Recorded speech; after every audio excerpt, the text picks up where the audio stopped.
No matter how much you try to mess with us, it won't change a thing for you. Your money isn't something broke folks with humble roots need. I let out a breath as I finalized the decision. You're shutting down your account, huh? Go right ahead, I said, my voice dripping with sarcasm. Their smug, judgmental glares made my skin crawl as they looked us over. It was time to give those who size people up by their background a dose of their own medicine. With that in mind, I cracked a smile. My name's Tiffany, a 29-year-old office worker. Right now, I live a quiet life with my mom while holding down a job. My dad passed away from a long-term illness when I was a kid. His condition took a turn for the worse early on. Even though he was caught up in all sorts of business ventures and constantly swamped with work, he always made time for family, and I treasure the memories of goofing around with him on his days off. Mom and I were rocked by Dad's death at first, but Mom, not wanting me to feel alone, poured her heart into our time together. Luckily, when Dad got sick, he worked with his old boss to make sure we had enough money set aside to get by. Thanks to that, I could attend college, and both my parents' families were incredibly supportive. My dad's parents, who lived close by, looked after me when Mom was working or out of town. We still visit both sets of grandparents for holidays like Christmas and make memories together. I am who I am today because of the people who have had my back. To pay it forward, I went to a state university and landed a job at a big company. I thought about working at the bank my dad was supposed to take over, but I followed advice to chase a career I loved instead. I've already passed on running the bank, so there's no stress there. With a solid home life and the freedom to enjoy my hobbies, I never cared much about dating. But now, at this stage in life, a lot of my friends are married with kids. That got me thinking about settling down, and that's when a certain meeting came up. I never could have guessed this encounter would spark such a wild turn of events. "Hey, Tiffany, don't you ever think about romance?" That's how it started, a question from a coworker. We've been tight since our first days on the job. You know, I've got a friend who's having a tough time finding the right match. He's got a great education and he's good looking. You're pretty accomplished yourself, Tiffany. Maybe you'd want to meet him. Really, I always thought it was a shame someone as impressive as you isn't dating, she added. There are even a few folks in the office who have got their eye on you. She's got a big network and loves sharing all kinds of stories. She's living with her boyfriend, someone she met at a party, and seems over the moon. She's been pretty worried about my lack of a love life. I'd even talked to her about marriage, which led to this setup. A few days later, I agreed to meet a guy named Joseph. We planned to meet at a coffee shop. As I waited, feeling a bit on edge, a guy walked up. "Tiffany? Yeah. Nice to meet you. You're Joseph, right?" "Yeah. Thanks for coming out today." Joseph's face was blank as he gave me a once-over. It felt like he was judging me, which threw me off. He sat down across from me and jumped right into talking. "So what do you do for work, Tiffany?" "Oh, I'm in sales at a company. I've always liked connecting with people and sharing ideas, so I went into sales. It's rewarding, especially when clients are thrilled with their purchases." "What's your company called?" I told him the name. When he heard it, Joseph paused, then gave a smug little smile. It wasn't a warm one, more like he was pleased with himself. "My company's a pretty big deal with solid results. Our clients really trust us," I added. Since he asked, I figured I'd ask him back. "What about you, Joseph? What do you do?" At that, Joseph let out a proud huff and started bragging. "I'm a department head at Sunrise Bank. It's a huge bank, you know. The work's intense, not something just anyone can handle. But since my dad's the CEO and I'm next in line, it's a different story for me." His words hit me like a punch. I was expecting a normal answer, but his cocky tone made me uneasy. Sunrise Bank is, in fact, a major player. I knew about it because of a certain situation, but I was shocked to hear Joseph was a department head there. "Wow, that's something. Sunrise Bank's a big name, right?" I said, laying on the flattery. No need to be rude, and I already figured this would be our only meeting, so I kept things civil. Joseph, eating up the praise, kept boasting about himself. Honestly, talking to him was exhausting. He'd half listened to me but always steered the conversation back to himself, even tossing out wild comments about his dating life. "I'm pretty popular, you know. But it's always people who don't match my family's status or education who come after me," he said. I thought the real issue might be his attitude, but I'd already decided this was a one and done and told my friend as much. As time went on, he still seemed smug and made a suggestion. "I'd really like to meet your parents." "What? We just met today." "Exactly. Parent status matters, especially if we're going to date, right?" Inside, I was screaming, I have zero interest in dating you, but he didn't seem to notice my discomfort and kept pushing. When are your parents free? I'd need to check with my mom. What about your dad? As Yosef pressed, I felt grossed out but couldn't find the nerve to shut him down. My dad passed away when I was young. At that, Yosef squinted. After a brief pause, he just said, got it, and went quiet, thinking. Well, let me know a date that works for you. I'll make time. No, I mean thanks. Before I could finish, Yosef stood up. It was like talking to someone from another planet.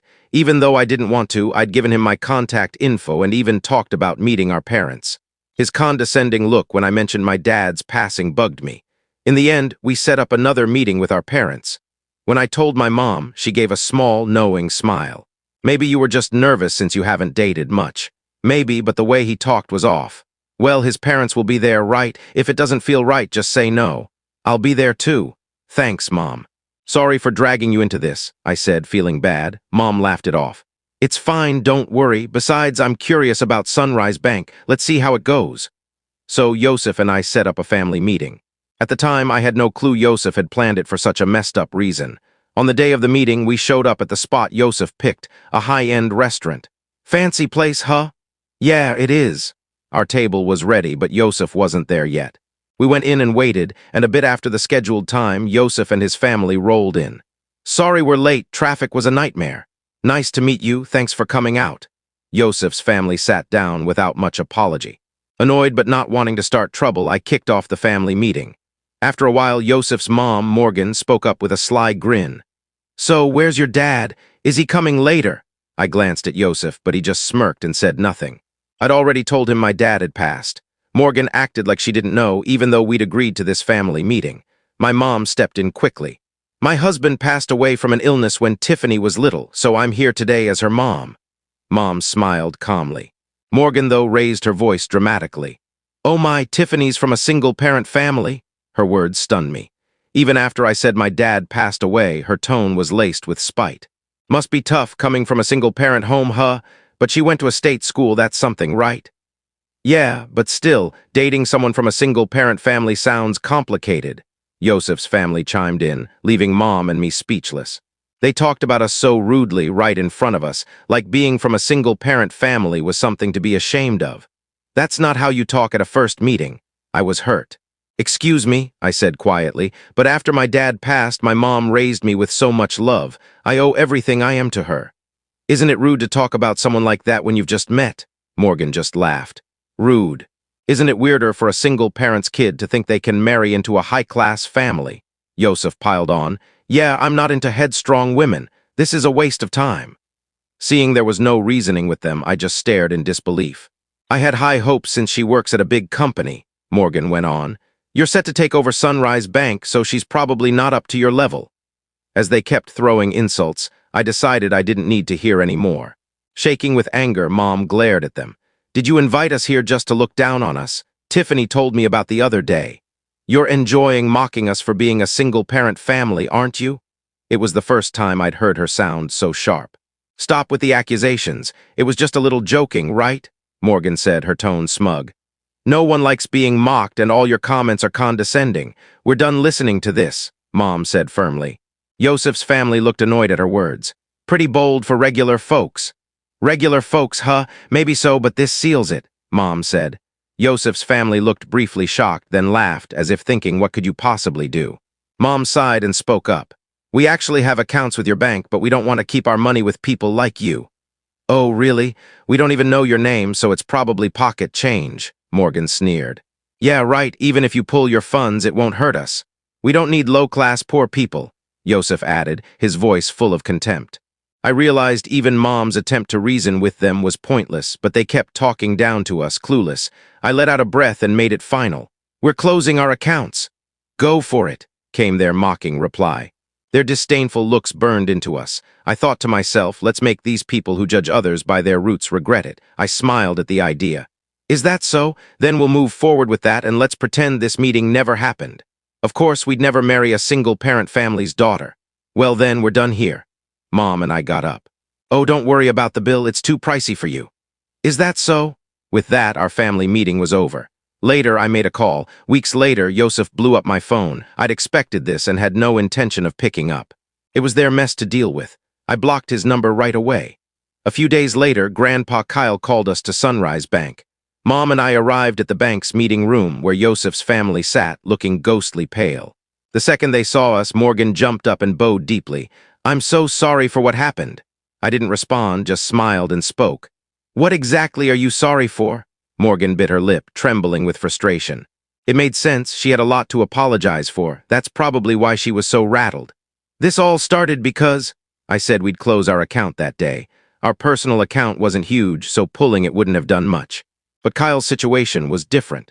Kyle managed the inheritance my dad left at Sunrise Bank for us, plus he had his own account there. If we closed all the accounts, including Kyle's and Dad's inheritance, it'd be around $7 million. Their insults triggered that decision. Here's the kicker. Kyle was the bank's former CEO. Dad was supposed to take over but passed away young, so the role went to Scott. "I didn't know Tiffany was tied to the former CEO, Scott said, sounding nervous, like he was making excuses. "That's no excuse," I shot back. "Even if you didn't know, your prejudice against our family is on you, so you'd have treated us better if we were related." "Hey, don't talk to my dad like that. It's your fault for not saying your grandpa was the former CEO, Yosef snapped. "I don't owe a stranger like you that info. Besides, you started it by mocking us, remember?" Yosef, unable to respond, glared in frustration. "You insulted me knowing I was from a single-parent family. When I said we'd move our accounts because we didn't trust you, you told us to go ahead. We just did what you said.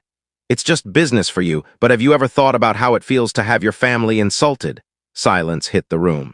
Morgan was shaking, looking defeated, and Scott hung his head. Yosef, though, still seemed defiant, his face full of resentment. "Getting all high and mighty just because people talk to you?" Yosef muttered. Just then the conference room door opened and Kyle walked in. Seeing his stern face, Scott and Morgan turned even paler, frozen. Only Yosef kept glaring at me. "Even after a chance to think it over, you're still only worried about yourselves," Kyle said, his presence as the former CEO filling the room. "It's not my fault, it's hers." "Watch your mouth. Keep it up and you'll dig yourself deeper," Kyle warned. Yosef, silenced, shot me another dirty look. Then, as if giving up, he exploded. "No way! Who'd guess a single-parent's kid was tied to the former CEO? You knew I was the future CEO and came to this meeting just to screw us over." "Yosef, shut it," Kyle said sharply, staring him down. Yosef was fuming, breathing hard. "Future CEO, huh?" Kyle turned to Scott. Scott shrank under Kyle's gaze. "I get wanting to pass the bank to your son, but knowing his attitude, he can't stay CEO." "That's absurd. Over this," Scott started to argue but sat back down under Kyle's glare. "You still don't get that your mindset is the issue. I'm retired, but the board will decide. If you've got something to say, take it up with them. And don't forget, we recorded both conversations." I pulled out a voice recorder and played it in front of them, replaying our talk from the other day. "How dare you record that? That's unfair. It was just a precaution, but you pushed me into it." Yosef had no comeback and their faces went white. "Thanks, we'll take it from here," they said. Mom and I left. In the end, Kyle didn't pull the funds, at least not officially. Scott was ousted as CEO, and Yosef was demoted. Unable to handle the hit to his ego, Yosef quit on his own. Kyle's clout in the financial world meant Yosef would struggle to find work in the industry again. Whether Scott knew this or not, he seemed set on working until retirement, but Kyle said it'd be rough for him mentally and physically. Morgan, who used to throw her weight around as the CEO's wife, apparently started part-time jobs to keep up her lifestyle, but her personality likely made it hard to hold one down. "I'm so sorry," Mom said.